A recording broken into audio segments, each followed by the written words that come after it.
All right, folks, welcome back to Mike and Maurice's Mind Escape. We have episode number 199 today. We are joined by our friend and colleague, Lee Adams, and we are going to be discussing his new book, The Visionary Guide to Lucid Dreaming, which everybody should check out. I have the link down below the video.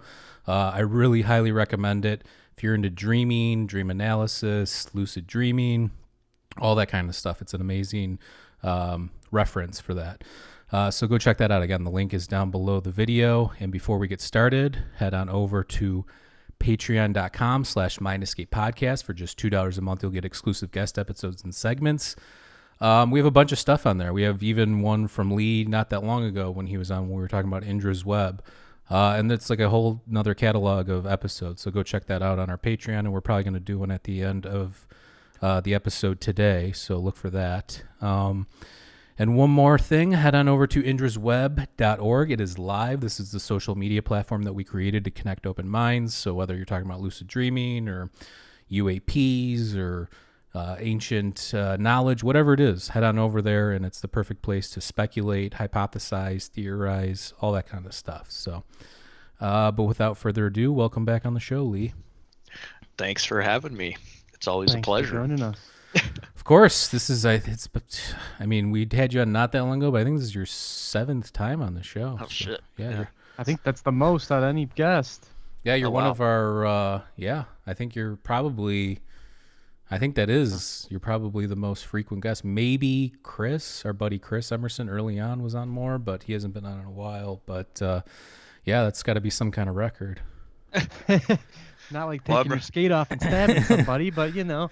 Running out of things to talk about with you guys. I'm just kidding. I feel like we're all friends, so it's kind of fun to see you guys again and have a conversation, you know? Absolutely. Well, yeah, I was excited for you too. Your book, it's been doing pretty well. I've been seeing you making the rounds on the podcast, and I read it, and I really enjoyed it. We talked a little bit about it last time you were on, but I told you we'd get you back on when it was released. And so why don't you give us a little bit of a feeling, like how does it feel to like publish your first book and kind of get it seriously? Like, I mean, because I imagine it's pretty exciting on some level. Yeah, I mean, it's a long process to get anything like that out into the public, especially if you go through a publisher, because you know, they edit it and re-edit it and re-edit it again to make sure that all the spelling and grammar is kind of fixed as much as they can, because they don't want to be, you know, putting out something that looks like trash. So Right. that was a big process. But I mean, you know, the getting that specific book, I don't know about other people's books, you know, because I really don't talk to a lot of authors out there, but getting that book was really challenging to get out because, first of all, my spelling and grammar is pretty much probably equivalent to like a 5th grader's. No, ability. you're selling yourself short. I thought it was it was really well written. I thought. I mean, Yeah, I mean, I had a lot of help, you know. but you were very like concise, I thought, in like what you were trying to say. I didn't feel like at any point you were like it was just kind of confusing. You know what I'm saying? Like you were very clear on like what the message was you're trying to get across. Yeah.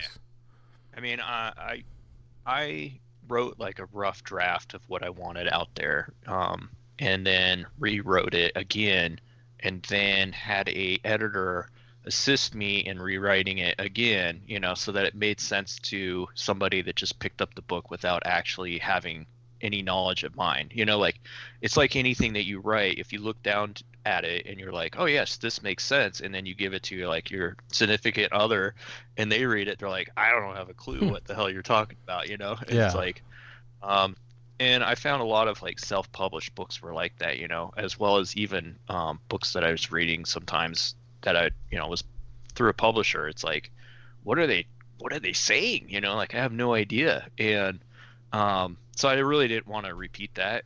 And so, you know, I spent a lot of time working with other people to say, hey, you know, like, here's my writing. Does this make sense to you? And they're like, no. And then I'd have to go back and rechange it, or, you know, get some comments and feedback from them and be like, well, this is what I was trying to get at. Is there a better way of saying it?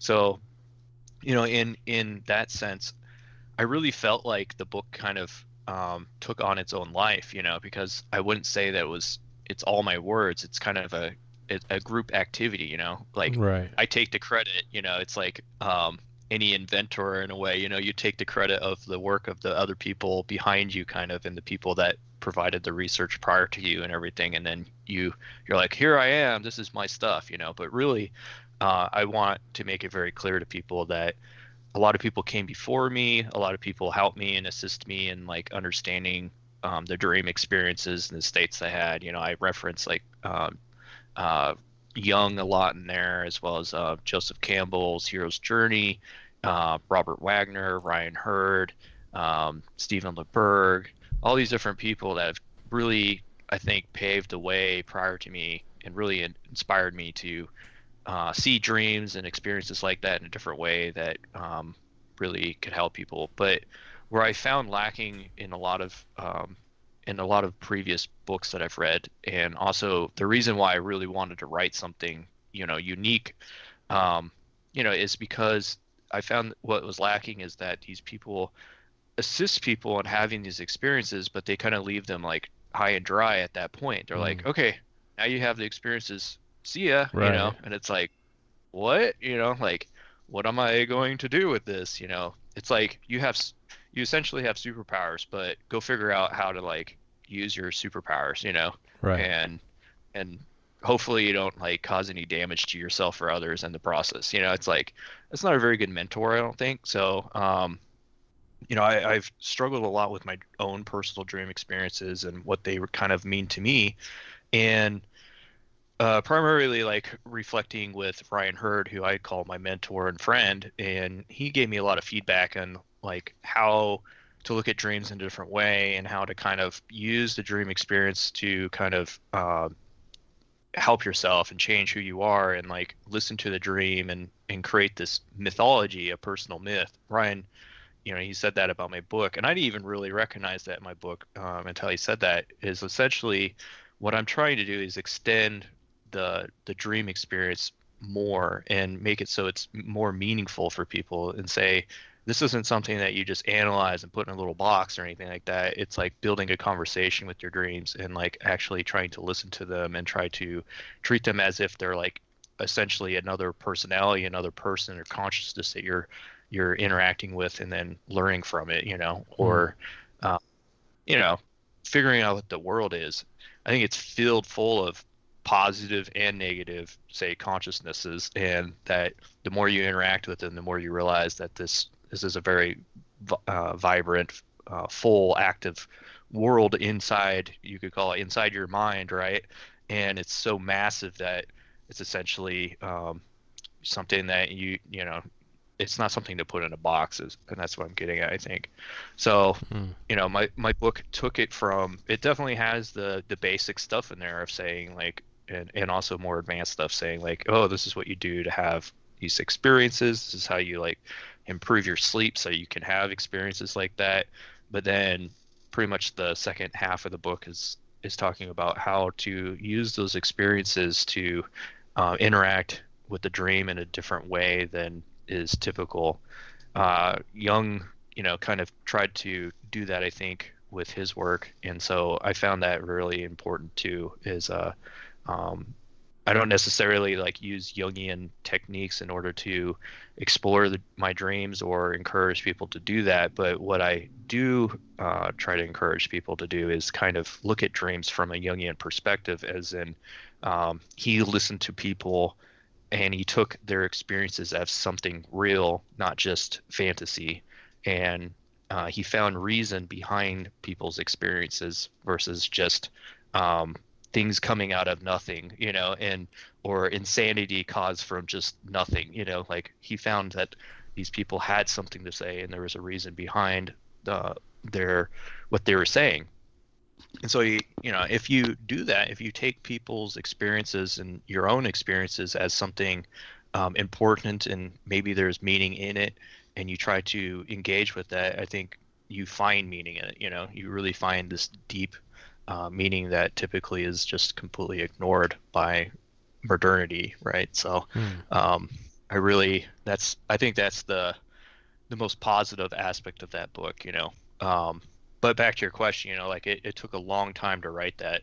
It's a simple book. It's easy to read on purpose because I didn't really want to make it something so confusing to the average person that they couldn't pick it up and be like, oh yeah, like I had these same experiences. Most books that you pick up, you're like, I have no idea what this author's trying to say. These are so complicated concepts that like I can't really even you know even approach it. And I like when they work, when like authors like work up to it. Like I like the complicated stuff, but I like when it's like starts off like if you started going, like this was a series and you started with your book now, that would be like a good first book, and then you could go into some of the Jungian stuff or some of the more complicated aspects of it. I think that's the way to do it, is to create like a series in a way where you put the first one out, people can kind of get used to it, and then you build off of that and it becomes more complex. Yeah, well, I would say that my book actually is very complex in the sense that it's not complex to read, but I ask very hard questions that I would hope that somebody would reflect on for the rest of their life. One of the first chapter I think is why are you having these? Why are you trying to have this experience? And that's pretty like right in your face. It's like, okay, you want to have lucid dreams? Tell me why. And that's not an easy thing to explain. It's like, well, I want to, have some cool thing. It's like, well, why? Right. It's essentially like just using why in order to get to the source of the question. And I think somebody could spend the rest of their life really asking themselves that, or any why to what they do, anything. It's like, well, okay, I'm interested in boats, let's say, right? Well, why are you interested in boats? Well, and you keep asking, and eventually like the person really kind of loses their reasoning. They're like, well, I don't know why I'm doing this, Right. It's kind of like an unconscious action that I'm interested in, I don't understand that. So the whole point of that question is to really reflect on all things in your life and say, well, why am I actually doing these things, And so just, that's chapter 1. And it's a basic thing. It's not complicated to tell somebody, those things, be like, hey, why are you doing this? But in the sense, it's a super complex, deep question that I don't think anybody can really answer. And that's kind of the point. And then explores consciousness and so on. It's like, right. What is consciousness? Well, I don't say, well, consciousness is this, I say, these are all the different aspects of consciousness, and nobody knows the answer to really what consciousness is. So, that's an ongoing question too. And it builds off of that into, it kind of confuses the person on purpose to say, hey, you don't really know what's going on here, but, and then you can have these deep, really challenging experiences through just lucid dreams. And then it takes it and says, okay, now you have these complex experiences. Now this is how you can engage with those experiences and start learning from them as anecdotal experiences, right? You learning from the experience itself rather than going to the research and saying, hey, like when am I having dream states? I'm in REM or whatever. I'm treating it more like what we're doing right now. We're having a conversation, right? If you read my book and you're like, okay, I read Lee's book, I've gone through every letter, I know exactly what Lee's thinking, and then you have a conversation with me, you're like, no, I'm going to tell you who you are, and I'm like, right. Dude, you don't know who I am. Let's have a conversation. Let's sit down and talk about it.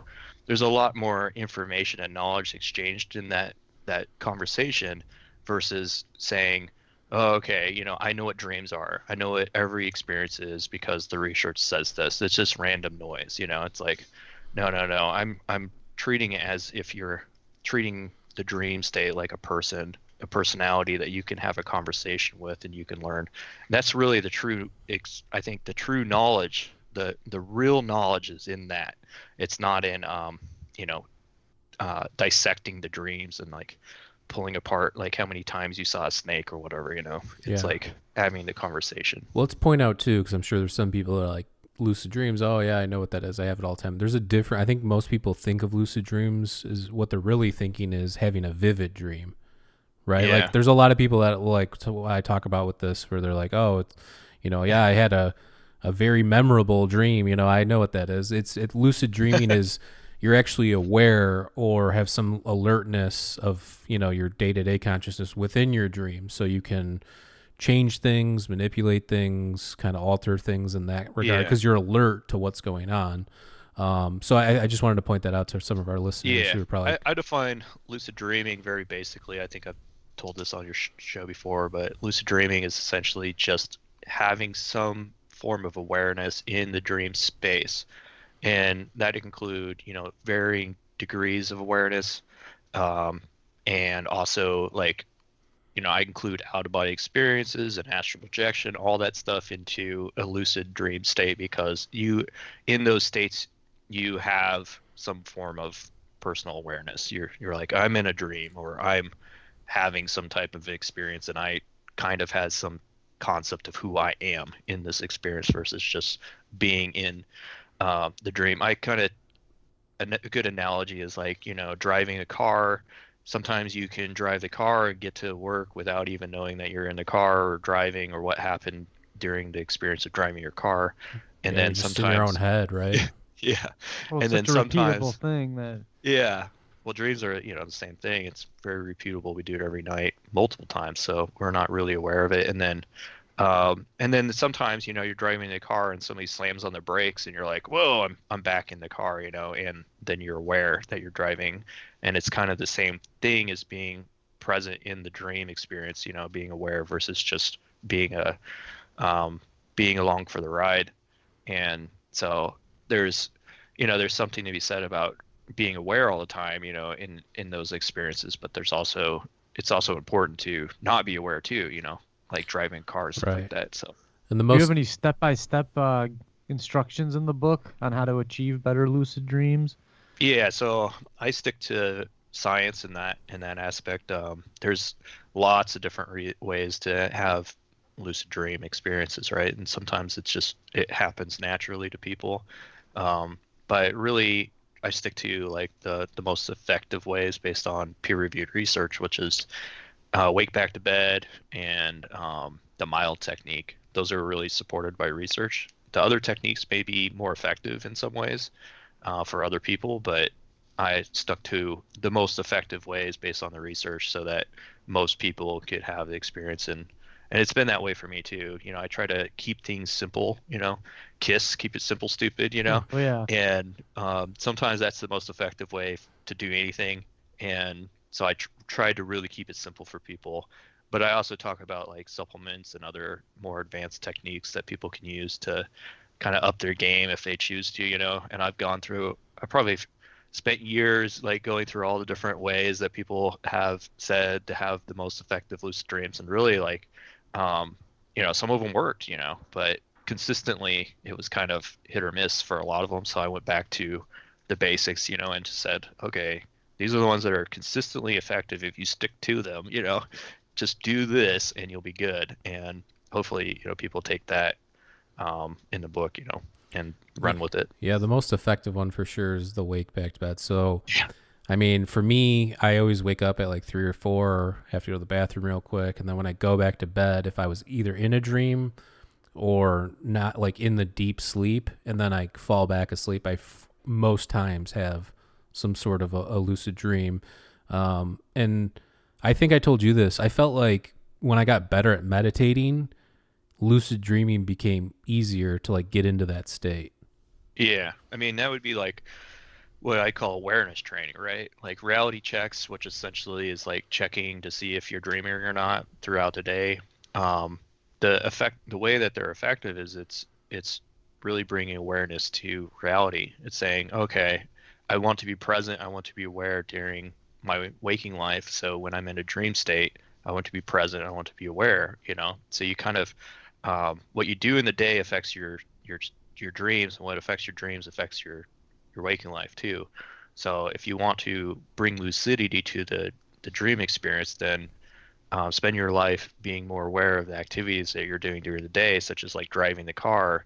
Really pay attention to the environment, what's happening to you, the sensations of acceleration and deceleration, the sensations of getting angry at the at the driver, in front of you or behind you or whatever, the smells, the tactile sensations of the car, the radio, how the emotional impact of the sounds and stuff like that, all that stuff. Really try to be present and aware.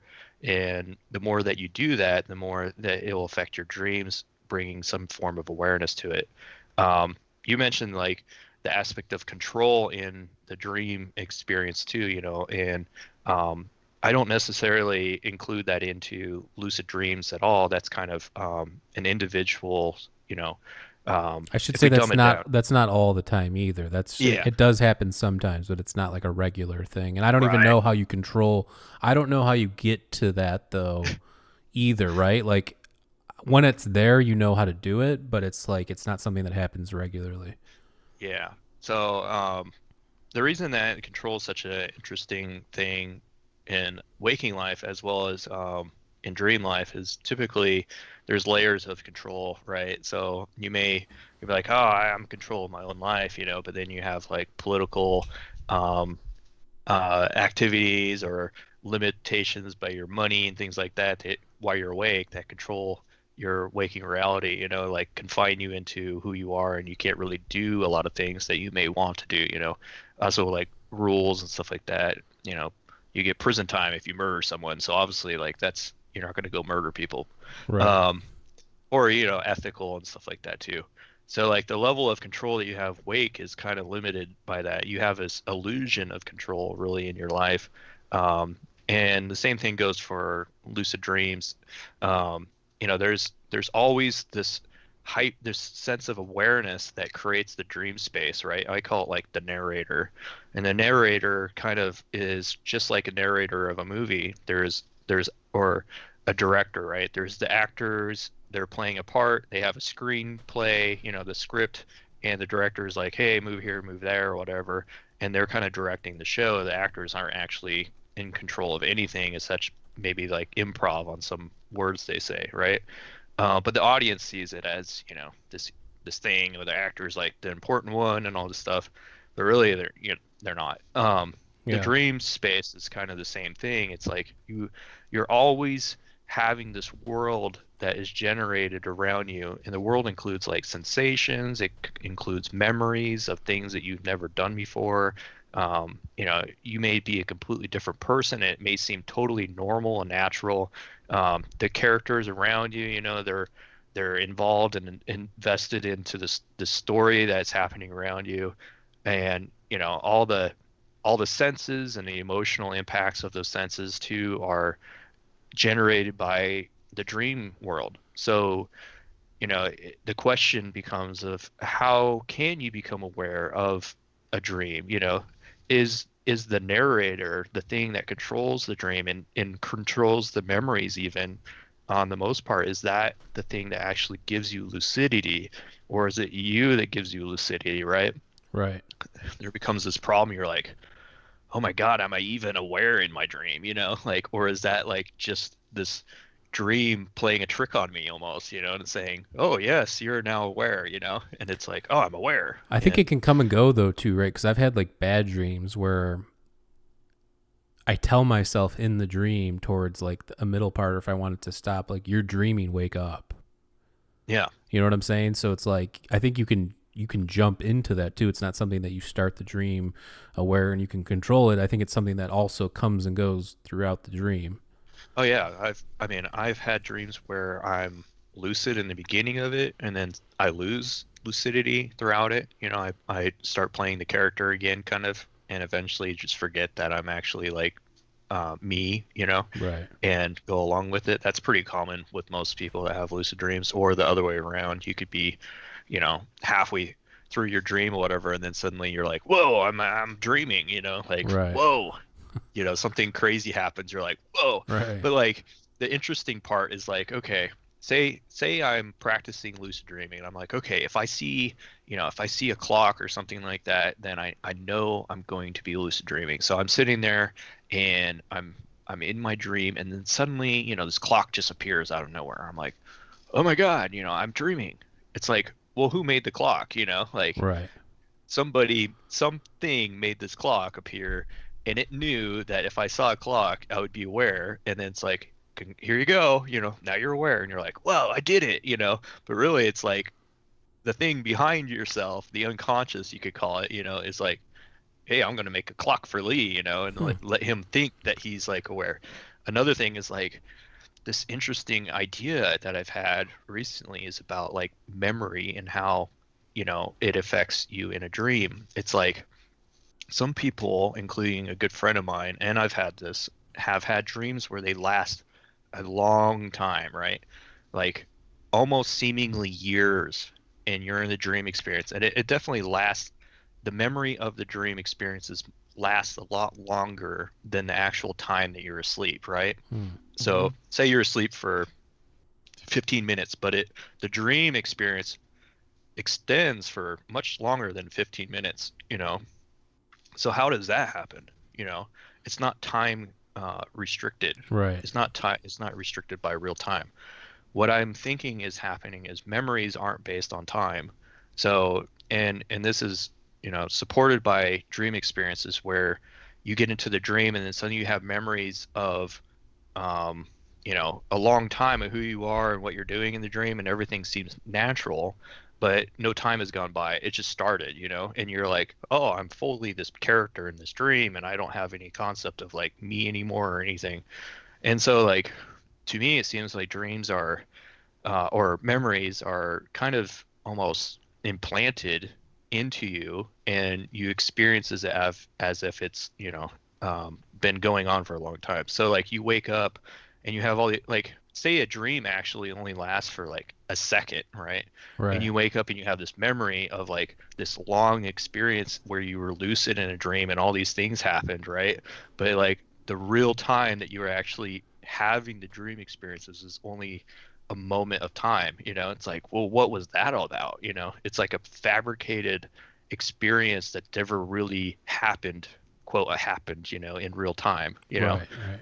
So I think that's I think your point very about possible. the memory stuff's interesting though, because I was thinking about that too. I actually was going to bring that up. I've been having like, I had like a weird dream, kind of about like where I grew up and stuff like that, but everything was different. It wasn't like the same. It was just all like altered in like different ways. It had the same feeling of like home and the area and everything, but like the structures and everything weren't the same structures. It was, like how we think of like, oh, the house I grew up in or whatever. It's like stuff like that is like just altered in different ways. So in that realm, I just have been thinking it's so bizarre. Like, how do we construct these new structures? Do we take pieces of stuff that we already know and put it together in our minds, or is this really some other like multiverse thing happening? Like, what's happening where we can create things that didn't exist, that I've never even thought about some of these places in terms of like the structure and things like that. Right. Well, the back to the memory thing real quick, and then I'll jump on that one. Um, so the memory thing's interesting. I've had dreams where I literally have dream characters that they play as a psychologist, right? And in the real-time dream experience, as far as I know, they tell me that they can remove my memories or give me new memories, and they do it. They show me, and it's absolutely terrifying because in real time I'll have a memory of something, and then the psychologist removed that memory, and I'm like, I don't know what that was anymore. Mm. And I'm like, I knew that I had a memory, but then it's gone. I can't recall anything. So it's like having you know Alzheimer's or something like that instantly, and it's like, and they're like, I can control your memories, so don't f with me. And it's like, whoa, dude, you like, Right. So these are like that's terrifying. entities. These are like, Yeah, they're dream characters, entities, whatever you want to call them. They seem to have a little bit more dream control than me, and they're like, I'm gonna, I'm gonna remove your memory, and you're like, what? And they're hmm, like, and it's gone. Or I'm gonna implant a memory in you. They tell me ahead of time, and then they give me a new memory, and it's like, I never did that. I hmm. know that I never did that. That wasn't something that happened in my waking life. I'm aware at this point, and they're just like, bloop, and then suddenly I have a new memory of my past that never existed. I'm like, what the, you In know? these dreams, are you your body? Like, can you look down and see your body and stuff? Because all of my dreams, or I should say most, maybe there's not all, but it's like a all first person, almost like Yeah. I'm in a video game walking around. It's just my consciousness. There's no body. There's no. Yeah, I mean, I have looked down at my body again, and I've seen my hands and stuff. But again, like it's like, why did I look down to my body? Why did I have arms and legs at that time? Because Hmm. other times, if I recall my dreams, I never look down, and it seemingly just is like a first person point That's of usually what I have. consciousness, Yeah. and you're like looking around, and you're like, and you don't see my hands or anything. I'm just kind of like looking around, like, weird, like, and so it's hard to know, like, if I have a body, if I don't have a body. It doesn't make sense that you kind of have a body in your dream. But so going back to your like your house dream, or you're going back to the old memories of your house and stuff, and if things were different. That's kind of where like scientists and researchers get this idea that random dreams are just random noise. They're like, oh, you just dream about the things that happened in your life and like or happened that day, and there's just Yeah, but wouldn't random it be my stuff. actual house that I'm having a dream of then? Like, you know what I'm saying? Like, I have Right. a good memory from day to day consciousness in the sense that I do remember things. Like, I could tell you what room and what was little, Right. divots on the wall and stuff like that. You know what I'm I think, saying? well, they're full of shit. Let's just get, Right, right, let's get to the conclusion here. They're full of shit. So it takes a tremendous amount of energy to make any story, right? Like if you're awake and you're sitting there typing out a script, it takes a tremendous amount of mental energy to sit there and create this like the story. And then you imagine like the complexity of a dream experience. There's a tremendous amount of energy that goes into create this like sometimes very well narrated story. Like there's a beginning, sometimes there's an end, right. there's like conclusions, there's like drama. It follows like the same theme as a movie and everything, and then like and you learn something in it that you've never known before, all this stuff. And it's like, this shit's not random. But what I think is the misunderstanding is that dreams seem to take material from our waking reality, and it modifies it in such a way to convey a very important story. So, I treat everything as symbols, especially in dream states. And what I mean by that is like symbols are simplified images, emotional responses, sounds, senses, things like that, that convey a story to you, a very complex thing. So it's like an icon that expresses a very complex mechanism behind it, something that you can't possibly understand. But the symbol itself you can relate to, and you can actually use that to understand something, right? That these complex things are actually trying to express through you. Hmm. So like if your house and everything that you've ever experienced is actually symbolic. So your house is symbolic because the house itself is, it has tons of information behind it that really um, that we with our senses can't really comprehend, right? Like we sense it, we say, "Oh, this is my house," but the house is like a very complex thing, Well, right? it's And symbolic it for home. Like, home could be right. many different places. It's like a feeling. Right. The shape of your house, right? The shape that houses are put into has a meaning behind it. There's a reason that they're shaped the way they are. There's, what you identify as your house, the meaning behind home, like you were saying, the things inside the house, why you have these things, all the wallpaper, the painting, the colors, all these things are symbolically important to you. And and then also that emotional engagement of what your home was like, your families, things like that, on and on, right? So the Hmm. dream, it has all that information. It says, well, what story am I trying to convey to you?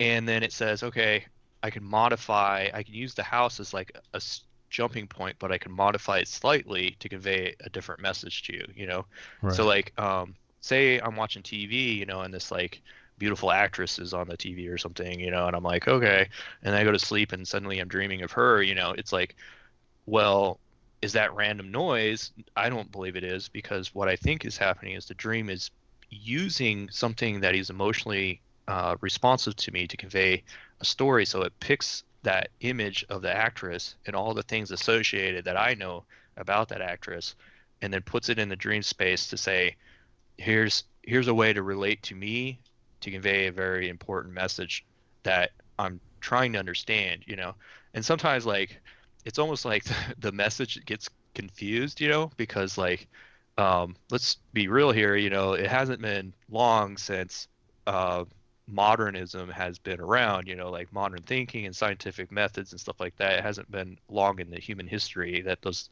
things have really been in Yeah, we've place. really progressed over the last couple hundred years for sure. Yeah, we've progressed in one way and really de-evolved in another, We right? devolved with our connection to nature, and I think some of the more Spirituality. yeah, like the more to do like a part 2, and it just really pisses me off. So I got to call Apple when we're done with this. The aliens. Yeah, it's the aliens. You talk something, the government shuts you out. It's the archons. But so I think we were talking about memory and lucid dreaming when we cut out. Yeah. Yeah. So you were talking a bit about like seeing something, and then there's like an emotional connection to it, and then from there, it plays out in your dreams. Right. Yeah. So I was just implying that essentially the randomness that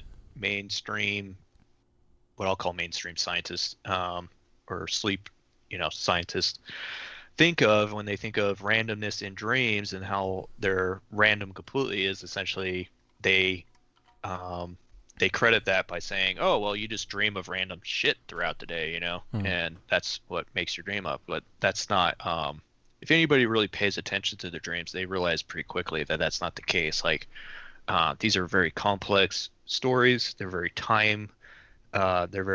they're very time aligned. So like, it's like a perfect movie. I've had dreams where, I'll hear, one instance is I heard like an alarm clock going off, in my dream, and I'm like, where the fuck is the alarm clock, And I'm looking for the alarm clock, and I as soon as I get to shut off the alarm, I wake up at that instant, and then after I wake up, my alarm goes off like a second after that, And it's like my dream knew exactly when my alarm clock was going to go off because I set it in the morning. It kept time of like,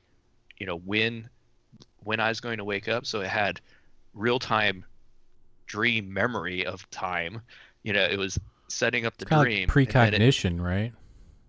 Yeah, you could say it that, but I mean, one or the other, right? Like, well, there's many explanations. It's like one, precognition type dream, right? Where I knew that my alarm clock was going to off, or at this time I dreamed it anyways, and then set it up. Number two, the dream kept time and had this very intricate story about what all these processes were going to be when I was going to finally get to the alarm clock, and then push the button and then wake myself up, and then the alarm clock would go off. And I forget the third one. The third one was a dream. What we're talking about memory is as soon as the moment that I woke up from my alarm clock going off, the memory was created that I had this dream experience, right? It is just like instantly fabricated to match what was happening in waking reality. Does that make sense? Yeah. Yeah.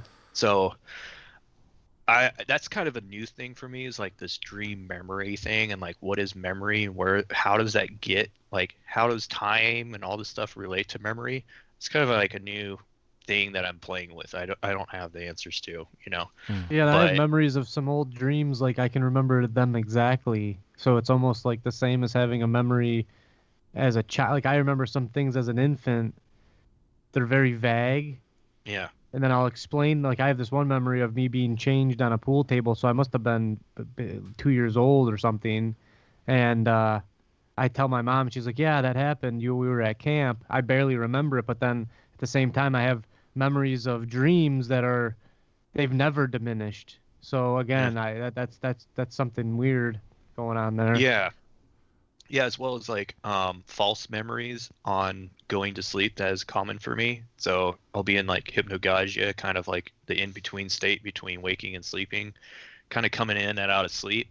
And suddenly I'll have these memories of things that I never did, and it's almost like taking over my brain to the point that I'm like forgetting that I didn't do them and did them.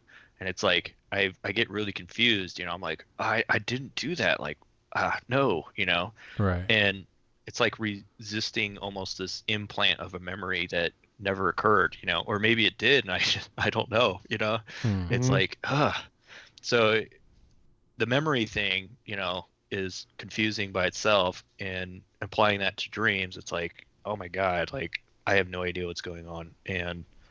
But I know for certain that this isn't just random noise, like this, Right. like these memories seem well developed and intentionally almost implanted into your consciousness, for very specific reasons. What I was getting at is, for I think we mentioned something about history and like how we've changed a lot, and what I was getting at is like we've really de-evolved in the sense that we no longer have this symbolic language anymore. We don't really listen to people call that nature. Nature expresses itself through symbolic language, It and is. It's just emojis now. yeah, yeah, those are symbolic too, right? But we really digressed, and in our advancement, we take literal interpretations of things, and the scientific method really enforces that. However, I was very science based in my past, but the anecdotal, stuff is very important too. It's the experience, and also kind of having this art form that you can understand dreams through a language. And so it really is like relearning a language that's forgotten through time, in trying to have dialogue with dreams and the world, Right. But if you really, I think I was on last time. I was like, you got, like have your listeners start studying symbols, Right. and I really give a reason behind that. And the reason is because I think when you start diving into symbols and what symbols really are, you start approaching that language, and you start really, it's like going to another culture, like if you go to say India, and you want to learn the language, it starts really opening up to a different way of thinking, a mode of thinking that you never really really dabbled in before Well, I think got language to that is point. directly tied to consciousness in some Oh yeah. regards. So I mean, Yeah, yeah, I think there's a great it does UFO alter movie, it does right? alter your consciousness somewhat for sure. Arrival is a great example of that, right? The Oh yeah. movie with Yeah, the it's aliens. It's phenomenal. like, how would aliens communicate to us? Well, one method would be symbols, right? And memory. And so it kind of ties the two together. It's like symbols are actually memory, and memory isn't something that is time based or anything like that. So, Right. um, you know, I don't know the evidence supports that, but however, the movie does a really good job in exploring the idea and saying, this is a possibility, It's So probably one of the better recent ones in terms of like having a good story and plot and everything like that for sure. yeah. At what point do you think we lost this connection to our dreams? Well, I mean, I don't know. It seems very recent, in the last few hundred years, I think. I mean, there was a huge like occult and movement, uh, that in Europe.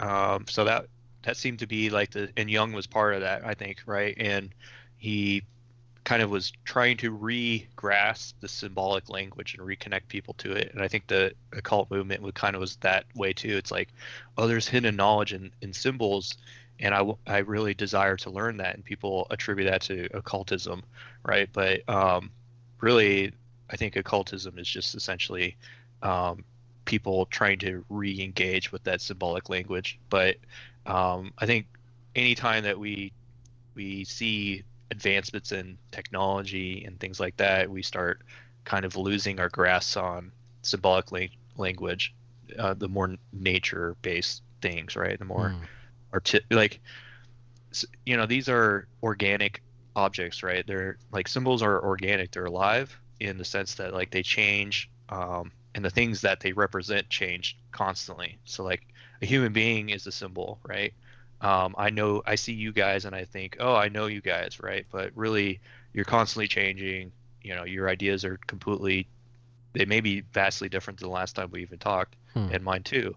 But my representation of you is like what I know about you from the past, how I feel about you guys, and then like what you look like, and I generate an image based on that, not just visual, but the image Right. that encompasses all that.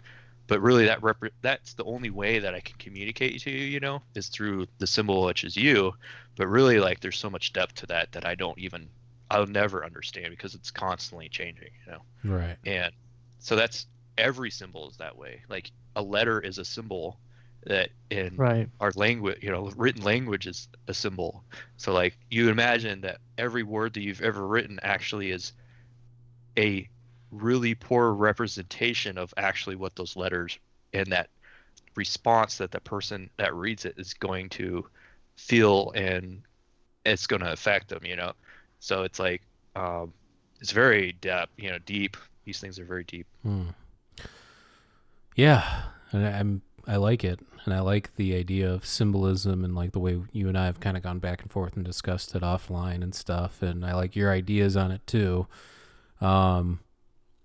But yeah, I mean, in terms of, let's pivot now towards like the UAP, UFO type stuff. And you've been on the show. We did a whole episode where you discussed you had a sighting with one of your friends when you were a lot younger. And then you discussed, you were stationed on the USS Nimitz, which is one of the aircraft carriers that had one of those, the Tic Tac sighting in 2004.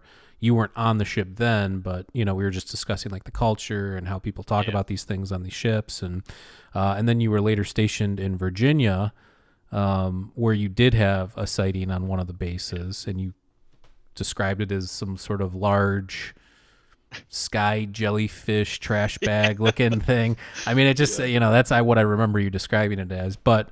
Now when you look at like the news, and it's all over the place. I mean, it's all over Twitter. It's all over the news. It's everywhere right now. It's how do you think about, like, do you think that we're turning a corner in terms of the way we think about these things, and more people are open to the idea now? So maybe we'll at least get to the bottom of what some of these things might be, or at least investigate them deeper. That's a good question. I don't know. I don't think that people will really change. Just from what I saw from before the media really got a hold of it, right? We had some articles, we had some video footage, we had people coming out, like the pilots and stuff coming out, and we had people that were such deniers of all that information. It's like, holy crap, dude! Like, way to double down, on. Right. That's still going on too. There's people that are. There's a few skeptics that are really pushing hard to like say that everybody else is an idiot for even looking into this thing. Yeah, it's a joke. It's those people are always going to exist, and I think they actually. Let's be truthful here. Let's be honest. The only thing that the majority of people are interested in is what is the utility of this stuff, right? Because we're so consumer based, and we're so like kind of logic based, even though like most people don't really have a very good basic idea of what logic and reason is. We're so into that, these facts, right? That if anything disrupts that in any such way, we'll try to get rid of it as fast as we possibly can. And if it doesn't align with that too, and if there's no usefulness to it, right, then we will throw it out because we got a jobs to do, we got other shit we got to do, So really it's just entertainment at that point, right? There's no real like utility to it for these people. So they're just like, oh, this is entertainment. And then as soon as the entertainment's gone, it's like, whatever, right. It's gone. Well, look, it doesn't change their lives. I think I'm okay with like skepticism, or like, oh, like, let's do more research, or let's look at this deeper, like stuff like that. But you do have these like skeptics that are, so most of them aren't even scientists. They're just hobbyists, almost like how people look into UFOs. It's the same thing. It's just on the other spectrum.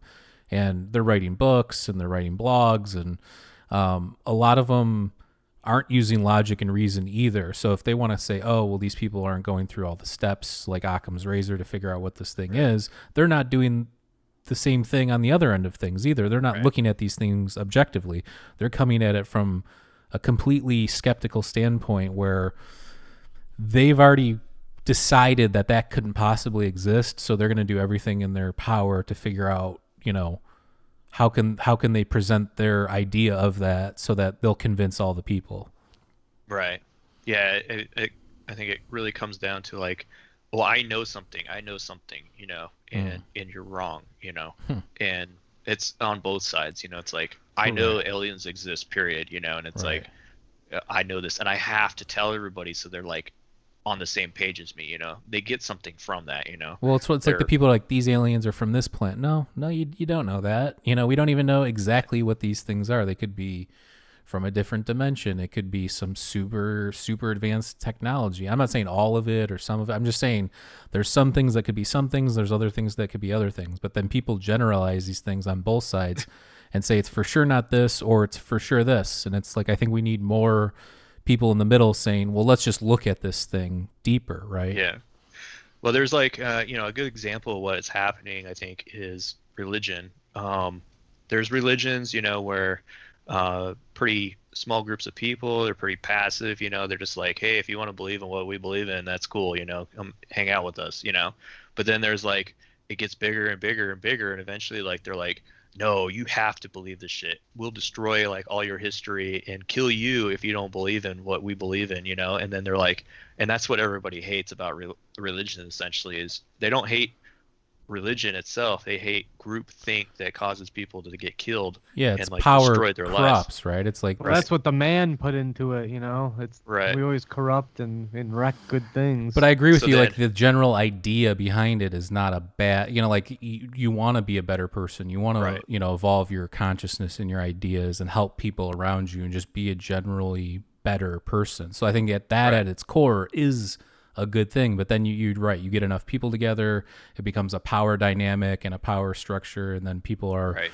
biting for who can control this person or take Yeah. it. So it is a thing like that. But like, how do you like watching the news now though? Like based on having your experiences, like how do you feel?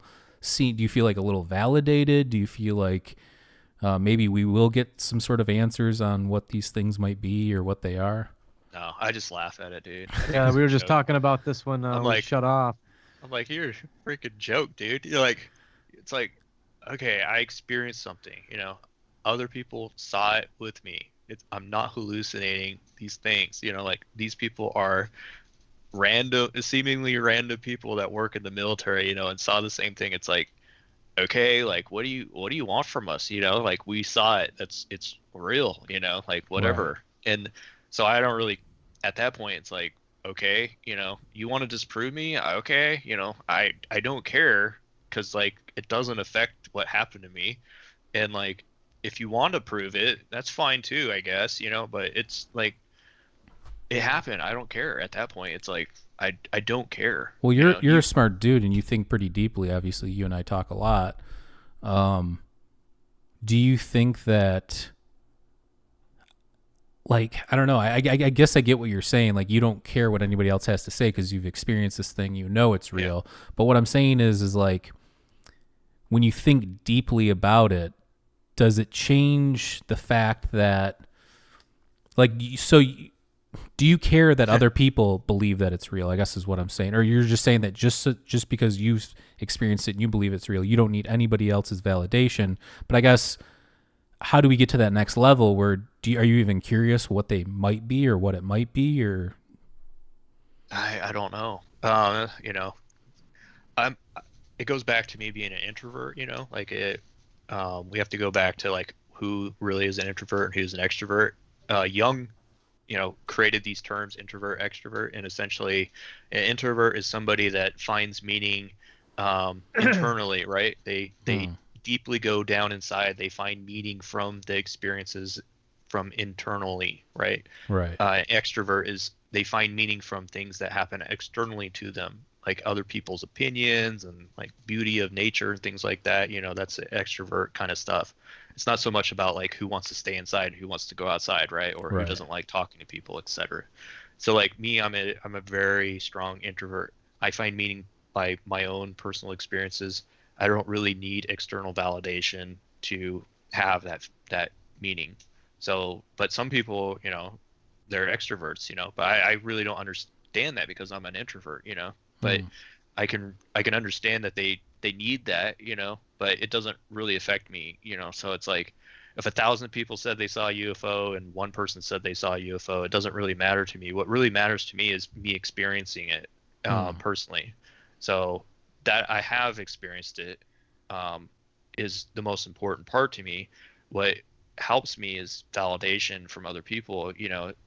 I'm confused. Like if it was by myself and I saw a UFO, I'd be like, wow, that's crazy. I saw that. But for whatever reason, I've always had somebody with me, right? So it's Right. like, oh, okay, my friend saw it too. Okay, that's Right. cool. Yeah, That helps that's me. nice to let you know that there's actually somebody else that Yeah, experienced it. I'm like, oh, okay, my friend saw it. Obviously, I'm not just crazy. But if I just saw it myself, I would feel, I'd be like, oh, I had that experience. That experience is real, but it would change like the dynamic of it. So I've had UFO, alien experiences in my dreams, which most people I think would, attribute to abductions. They were 100% abduction type dreams, right? But I don't go about like telling people, oh yeah, I saw aliens, and all this stuff. I go, oh, that's my personal experience. However I feel about that is important to me. Nobody else saw it with me, so it's personal. So I just I'm like, okay, but I think you hit something interesting though there, which is that I mean I wrote a blog about like epistemology and UFOs, like how do we know what we know, and in there I was talking about how like we build these myths. You were talking about like Jung and UFOs and stuff, and we build these myths modern day, which is like we build these ideas and mythologies around this topic where nobody even has any evidence for this stuff. This is just things that they speculate or think, or they deduct certain things that, whatever. But until you experience something truly weird, you don't really understand. And last year on my dad's birthday, I was at his house. We were in his backyard, and there was this massive orange orb. And by the time I picked up my phone, I actually pulled out my star chart. I didn't even pick up my camera. Most people would think camera. I pulled out the star chart to make sure it wasn't like a star or like a planet, which it wasn't. And I kind of knew that. But I by the time I went up, this thing's already gone. And the rest of the night, my dad and I were just like, that's so weird. That was just so bizarre. Like I wasn't thinking like, I got to go online. We got to do an episode. And we saw a UFO from this planet. And, like it wasn't anything. And I understand that, why some people do that. And, there are people out there trying to make money and trying to, make a living off this thing. But at the same time, it's like, I think if we're really being honest with ourselves, the stories and the speculations and the mythologies, they're just weighing us down to a certain point, and I equated it to like the Greek gods. Like the Greek gods to the Greeks were real. This Zeus, oh, it's there's lightning and thunder, it's Zeus, they believed that. But it wasn't really there. That's just a perception that they had at the time, right? So I'm not saying that that's the same thing, because we do have some physical evidence, obviously, but I'm just making the point that like when you create these mythologies and you assign certain properties and different things to things, I think you're actually deducting from trying to find the actual truth or what that might mean. And you hit it on another point, which was, what does it mean to you personally? Like, what does that symbolism mean to you? And you were talking about UAPs and UFOs and dreams and aliens and stuff like that. I've had one lucid dream where I'm laying in like a red desert. I don't know if it's in the desert or it's Mars or something, and there's just like a classic disc to my left, like a few hundred yards away, just hovering over, and I'm just like laying there flat on the ground, and I don't know what that means. I still don't know what it means, but was Elon holding your hand? Yeah. No, but it just, to this day, I still think about that. It was just very bizarre, and there was some sort of symbolism happening there. I still haven't figured it out. Maybe I will in the future. Maybe it'll mean something to me in the future, but just that idea of that happening. I mean, so have you ever had an experience like that in dreaming or lucid dreaming, where you experience not necessarily like an entity or like a sleep paralysis or like an abduction type thing, but more of like an actual craft or something like that? Oh yeah. Yeah. I mean, I have had plenty in my years of alien, UFOs, etc. Like, people get abducted in stories and they have like sexual encounters with aliens and stuff like that. That happened to me. That's pretty common in sleep paralysis, actually. It's like people getting kind of raped actually in sleep paralysis.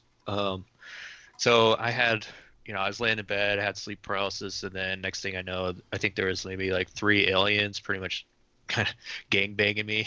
So, but you know, I knew what sleep paralysis is like, and I knew that I really couldn't do much about it. So I was just like, okay, you know, this is what's happening, and I was just like, all right. And they were like pulling me up into the sky in the dream, and you know, I woke up from that, and I was like, okay, you know, that happened.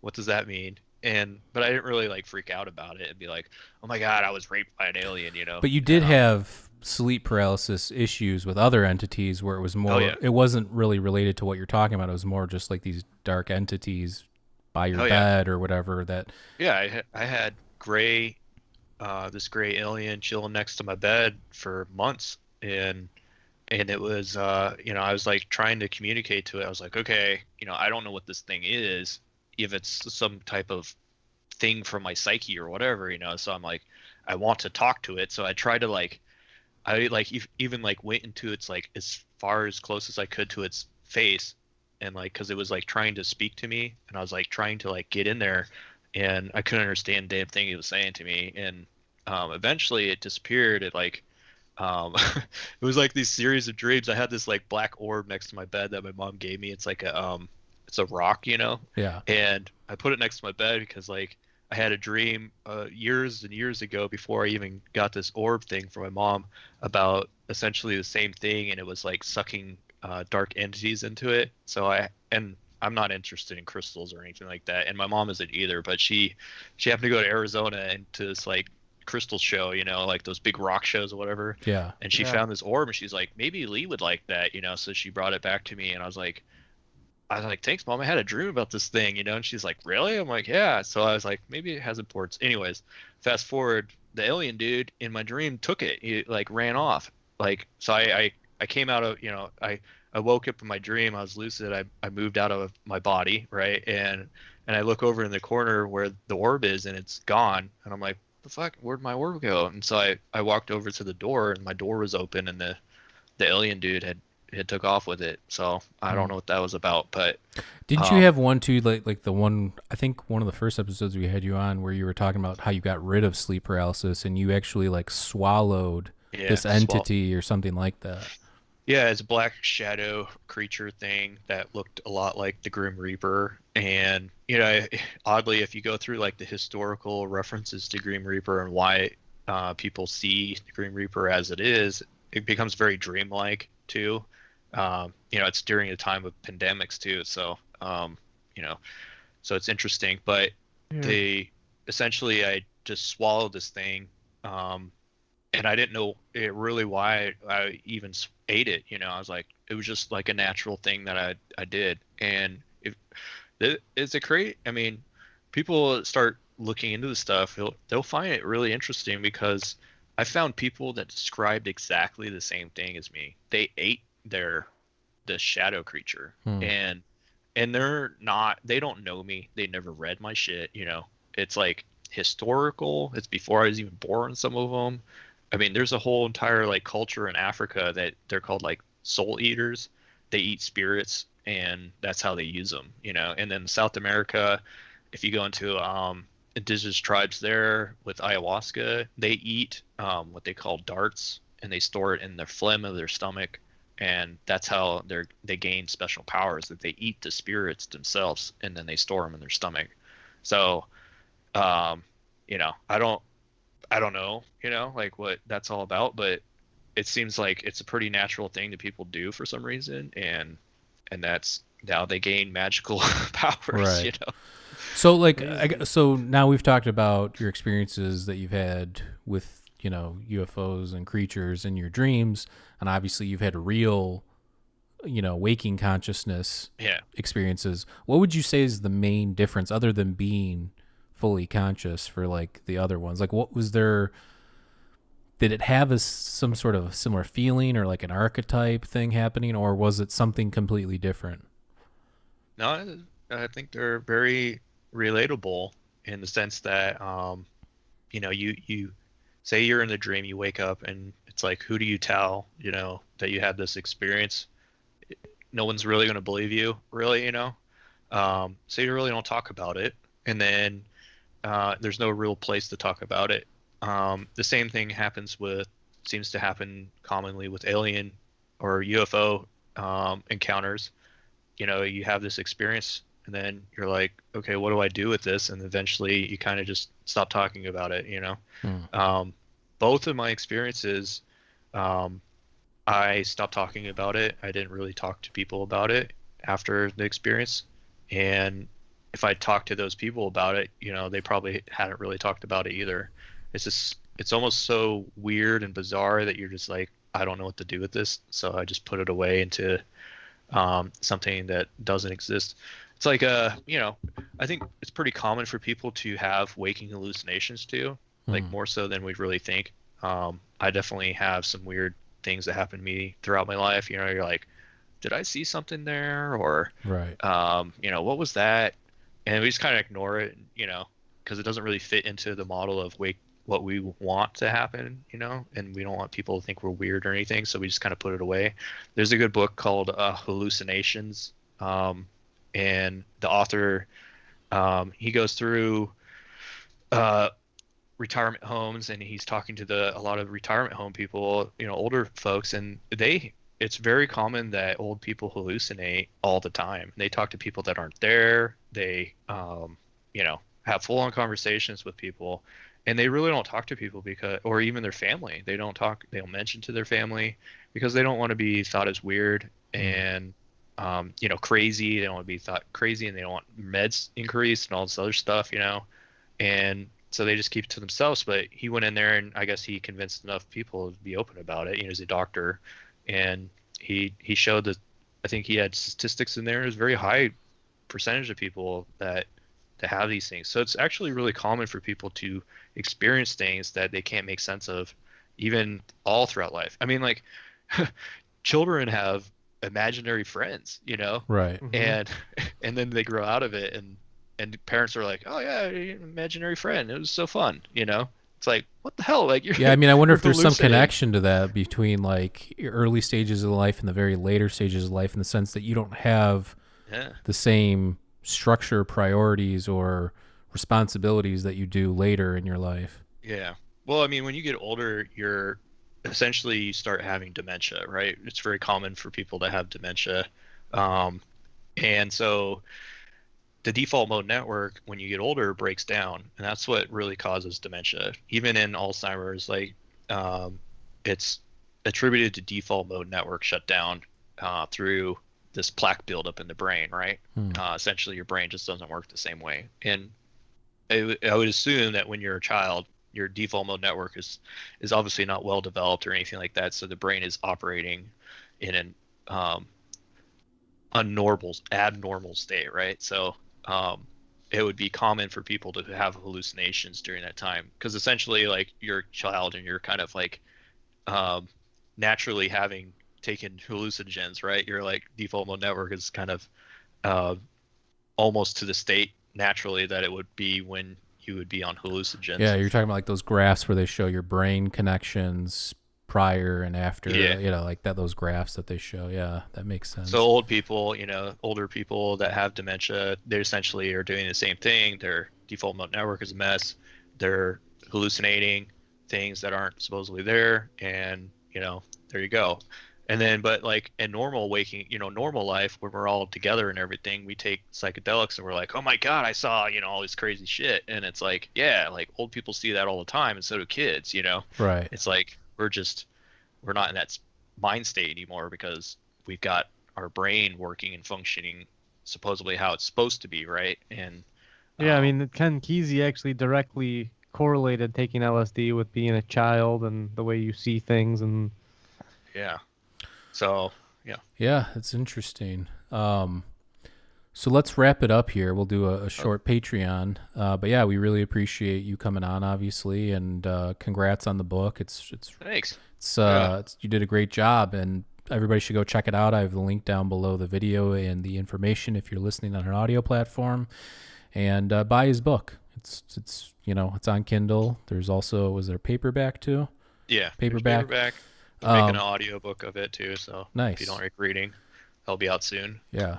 But yeah, check it out. Super interesting, and shout out to Inner Traditions too. I like a lot of the books they produce. And yeah, man, thank you so much for coming back on. Obviously, you're a good friend, and Thanks. you've set the record now. You've been on like 7 times. So.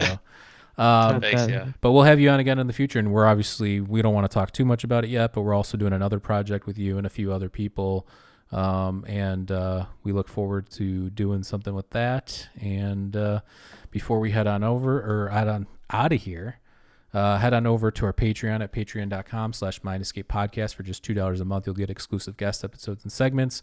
We're about to record one right now with Lee. We just did one with Lee not that long ago where he goes through steps on how to get into the lucid dream state. So go check that out if you have not already.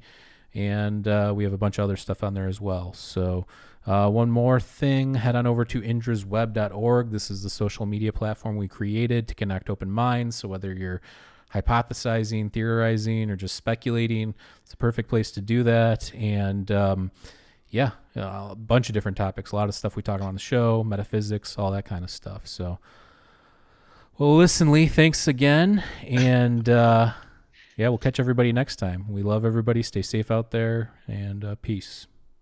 Cheers.